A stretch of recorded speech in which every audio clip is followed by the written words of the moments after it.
Fala pessoal, seja bem-vindo ao canal Maranata Ora Vem. E esse aqui vai ser meu primeiro vídeo. Peço que vocês tenham um pouquinho de paciência, a gente vai pegando aí o ritmo e engateando um pouquinho. Já estava protelando há muito tempo para começar esse canal e começar a compartilhar algumas coisas que eu penso, que eu creio, algumas observações, alguns estudos, algumas devocionais, algumas coisas que eu acredito que vai edificar muito sua vida, muito a vida de pessoas que estão ao seu redor. E eu espero que, se você curtiu, se você gostou, se fez sentido para você, você já me ajuda curtindo, deixa aqui um comentário, compartilha, que a intenção é que a gente traga cada vez mais coisas para que a gente possa juntos pensar, refletir e se edificar um ao outro. Então hoje, esse primeiro vídeo, acho que a gente já vai estar começando com um assunto meio polêmico, mas é um assunto que está sendo falado muito no momento. Eu estava pensando muito sobre isso, que é o caso do Diante do Trono, é o caso da Igreja da Lagoinha. Quem nunca foi influenciado pela Igreja Batista da Lagoinha? Quando eu era mais novo, meu sonho era poder ir lá em BH conhecer a Igreja Batista da Lagoinha. E de verdade eu ainda tenho um pouco desse sonho, não tanto quanto antes, mas eu gostaria de conhecer esse lugar que foi tão importante na história do cristianismo no Brasil e na história da vida de muitas pessoas, quanto música e como igreja também, o quanto que influenciou. Na minha época de seminário de teologia, eu lembro que eu li um livro chamado, se não me engano, A História da Igreja, A História da Convenção Nacional, que falava um pouco do processo de como começou a Convenção Nacional e como que a Igreja Batista da Lagoinha foi pioneira nesse processo do movimento aí na década de 60, 70, do movimento carismático no Brasil, quando igrejas tradicionais, como Batista, Presbiteriana e outras, começaram a experimentar a experiência do que os pentecostais chamavam de batismo no Espírito Santo, mas sem abandonar as suas essências batistas, sem abandonar as suas essências presbiterianas. Então começou a surgir, porque havia muito conflito naquela época de teologia, a Igreja Batista tradicional não aceitava muito, então acabou acontecendo meio que uma divisão. Então já existia a Convenção Batista Brasileira, e surgiu então a Convenção Batista Nacional, que é a união das igrejas batistas renovadas. E o que é uma igreja batista renovada? É aquele tipo de igreja que aceita os dons espirituais, que são continuistas, que creem nos dons de língua, nos dons de cura, na experiência do batismo no Espírito Santo. Então, o primeiro pastor foi o pastor José do Rego, que começou antes do pastor Márcio Valadão. Então, a Igreja Batista da Lagoinha, ela sempre teve essa essência batista. Ela começou como uma igreja batista tradicional, depois se transformou para uma igreja batista renovada, do movimento carismático, e continuou assim durante muitos anos. Só que de um tempo para cá, ela começou a se distanciar um pouco da essência batista dela e começou a abraçar práticas neopentecostais. Eu não vou entrar aqui muito em termos como isso, mas eu vou falar um pouquinho sobre o que é o neopentecostalismo. Mas primeiro eu queria falar um pouco sobre a Igreja Batista da Lagoinha, porque recentemente eu vi um vídeo onde aquela pregadora do iPhone, a Vitória Souza, ela recentemente foi convidada, recentemente não, deve ter uns meses ou alguns anos, foi convidada para pregar na Igreja Batista da Lagoinha, e isso causou muita reflexão, muita crítica, né? E o pastor que convidou se posicionou defendendo ela. Então isso foi um problema bem sério, dividiu muita gente, e já deu para perceber que havia problemas ali muito sérios na questão da liderança da igreja, na questão da teologia que a igreja estava abraçando, mas já há muitos anos já vinha com problemas teológicos bem sérios, como um dos principais pontos que foi a teologia da prosperidade, a teologia coach. Muita coisa começou a entrar, né, e se misturar no meio de tudo aquilo. Então foi uma igreja que abençoou muita gente, mas que tem passado por um processo muito difícil, principalmente agora com a aposentadoria do pastor Márcio Valadão, que era o líder principal. Agora passa a ser, como líder principal, o André Valadão. E aí houve esse racha, essa briga entre irmãos, porque parece que a igreja do Felipe Valadão queria utilizar queria continuar de uma outra forma. O André Valadão ele determinou que todas as igrejas de Lagoinha fossem da mesma forma, o que já é um problema, porque você transformar igrejas, fabricar igrejas igual você fabrica McDonald's, né? McDonald's ele já tem uma estrutura, uma forma, um jeito de se lidar, que tem que ser daquele jeito. Aquilo é assinado no contrato. Se você descumprir aquilo, suja o nome da empresa e acaba você pagando uma multa pesada. Então tem vários donos de franquia compram uma franquia do McDonald's para poder ganhar dinheiro com isso. E essa moda de franquia, de formatar uma igreja, começou a entrar dentro das igrejas cristãs no mundo afora e chegou aqui no Brasil também. Então esse é um problema muito sério, porque igreja são pessoas, não são prédios, nem é instituição em si. A igreja são pessoas e é um ser orgânico, vivo, é o corpo de Cristo. Por mais que você tenha duas igrejas batistas, por exemplo, são igrejas diferentes, porque são pessoas diferentes, têm comportamentos diferentes, necessidades diferentes, carências diferentes e problemas diferentes também. Então você não pode formatar igrejas. Esse é o grande primeiro ponto. E o segundo ponto é quando você tem uma liderança unificada numa pessoa só. Essa pessoa não é questionada, ela não pergunta o que ela vai fazer, ela simplesmente faz porque ela diz: Deus mandou eu fazer, eu senti que Deus mandou, quem é que vai questionar ela, né? E o homem, ele é falho. A liderança unificada, ela não é bíblica. A Bíblia sempre aponta para uma liderança plural, ou seja, mais de um líder, onde tem ali um grupo de presbitérios, um grupo de pessoas que decidem pelo corpo da igreja.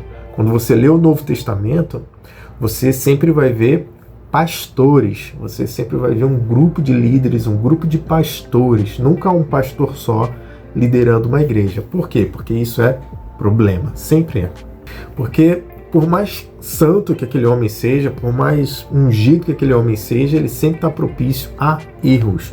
Por isso Deus constituiu a eclésia, assembleia, igreja. É isso que significa a palavra igreja. Por quê? Porque nós não podemos caminhar sozinhos. Nós temos falhas, erros que precisam ser apontados pelos outros. Temos pontos cegos na nossa vida. E o líder, principalmente. Só que se o líder errar, ele encaminha toda uma igreja para o erro. E isso acaba gerando também um ambiente de abusos, que a gente vê muito de abusos sexuais, abusos espirituais, abusos financeiros, abusos emocionais. Então isso é uma prática que tem acontecido muito nas igrejas evangélicas brasileiras. Agora, dito isso, que me entristece muito, né, a ver a Igreja Batista da Lagoinha, que não é mais Batista da Lagoinha, agora é só a Igreja Lagoinha. Eles se distanciaram do termo batista e abraçaram mais o neopentecostalismo, e agora eles têm apenas esse nome, Lagoinha Global, né? Acabaram se afastando da sua essência, das suas raízes, né? Isso me entristece ver, porque eles abençoaram muito minha vida em muitos aspectos, mas estão entrando em um caminho muito ruim, muito danoso, né? Eu queria apontar 5 pontos de como identificar o que é uma igreja neopentecostal, qual é o problema de igreja neopentecostal e o porquê que isso é doente para o corpo de Cristo e porque você deve se afastar desse tipo de movimento. 5 pontos que caracterizam uma igreja neopentecostal. Primeiro ponto: a teologia da prosperidade. A teologia da prosperidade é a crença de que a fé e doações financeiras levarão à prosperidade material e à saúde. Você está diminuindo o evangelho, que foi a morte e ressurreição de Cristo, por causa do maior problema, que não é financeiro nem de saúde. O maior problema do homem é o seu pecado, é a sua raiz maligna. E quando Jesus morre na cruz, ele é o Cordeiro de Deus que tira do mundo o pecado. Então, muitas vezes o chamado e o apelo feito nessas igrejas são chamados a uma melhora de vida, não um chamado ao arrependimento. mas uma chamada a uma vida melhor. Deus vai abençoar você se você vier até Ele, Deus vai te prosperar.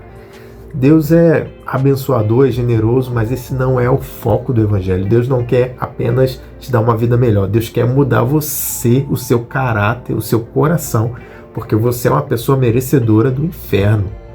Você é mau. Você não merece salvação.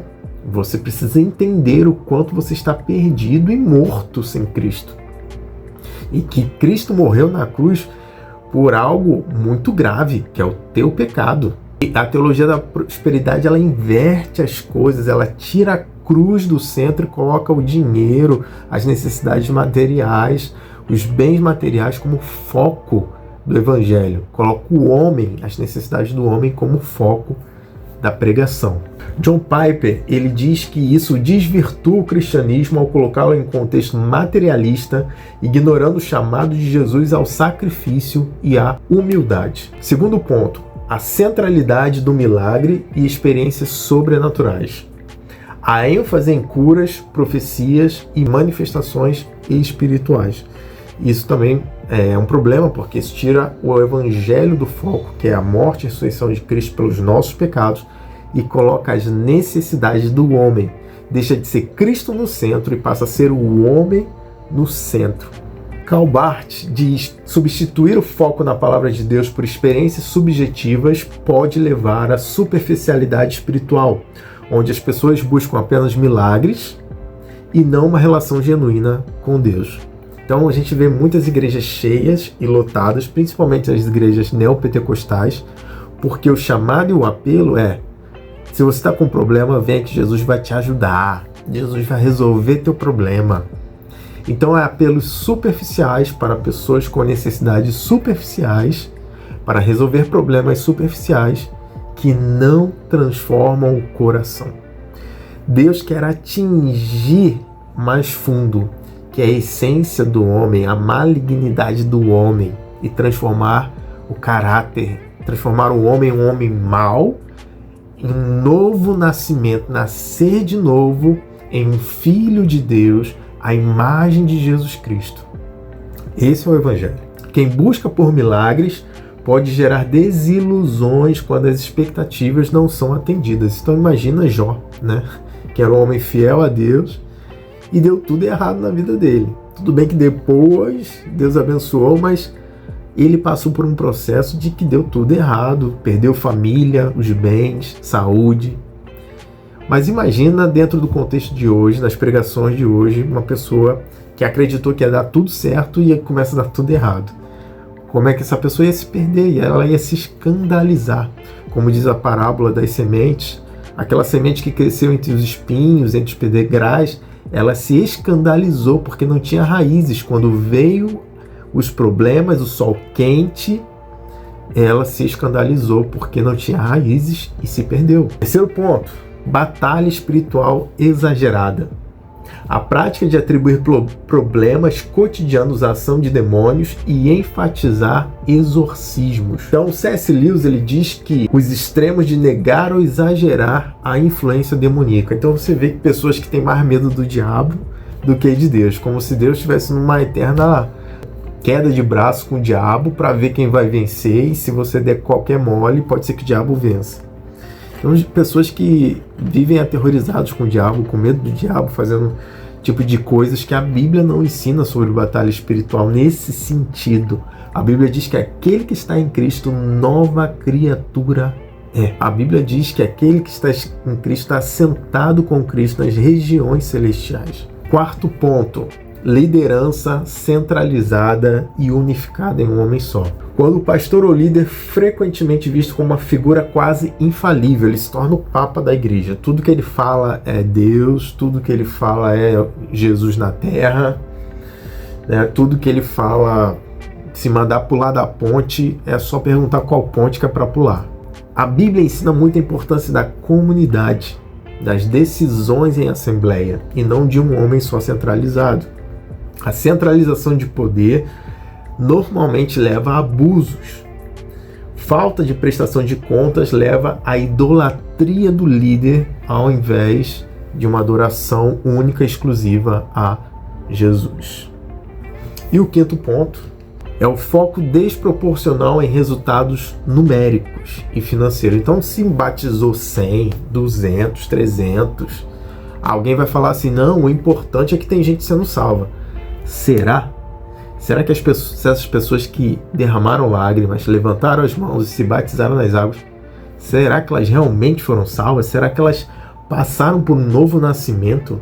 Se o apelo foi um apelo meramente emocional, como um gatilho de marketing que é feito como uma venda que te atrai para você entrar para a igreja, ao invés de você passar por uma transformação em Cristo. E aí eu vejo centenas de pessoas sendo batizadas e me pergunto, será que aquilo foi válido? Será que aquelas pessoas realmente nasceram de novo? Será que elas entenderam o evangelho? Como eu disse, se eu perguntar, fizer um apelo, quem aqui quer prosperar? Todo mundo. O brasileiro é um povo que sofre muito. Então a gente vê esses apelos, já quer logo levantar a mão. Mas quando pergunta, quem aqui quer se arrepender dos seus pecados porque você entende que é mal e você desobedeceu a Deus e você negligenciou Deus e você tem ido contra Deus e você agora está arrependido e quer se arrepender? Aí o número cai muito. Se a gente começasse a fazer isso, será que os números de conversões continuariam os mesmos ou diminuíram? Ou iriam diminuir? Fica a reflexão. Então tudo isso que tem acontecido na Igreja Batista da Lagoinha tem que nos fazer refletir. Será que a gente está caminhando no Evangelho? Será que a gente está caminhando em uma igreja saudável? Será que a igreja que você frequenta, a igreja que você lidera, o grupo que você lidera, será que é uma igreja saudável? É um grupo saudável? Ou será que também existem práticas ali carnais, materiais, humanas, né? E a gente precisa refletir sobre aquilo que a gente tem feito e como a gente tem caminhado como igreja. Eu espero que isso possa ter abençoado a sua vida e acesse o site Maranata Ora Vem, www.maranataoravem.com.br. Toda segunda, quarta e sexta tem um artigo novo muito bom para edificar a sua vida. Dá uma olhadinha lá, vai te abençoar muito. Deus te abençoe. Eu espero que isso, se você gostou, compartilha com o grupo da sua igreja, compartilha com os seus irmãos. Deixa um comentário aqui, isso vai me ajudar muito, vai me ajudar muito a entender. Deixa uma curtida e compartilha. Se inscreve no canal porque vai vir mais vídeos. Deus abençoe sua vida.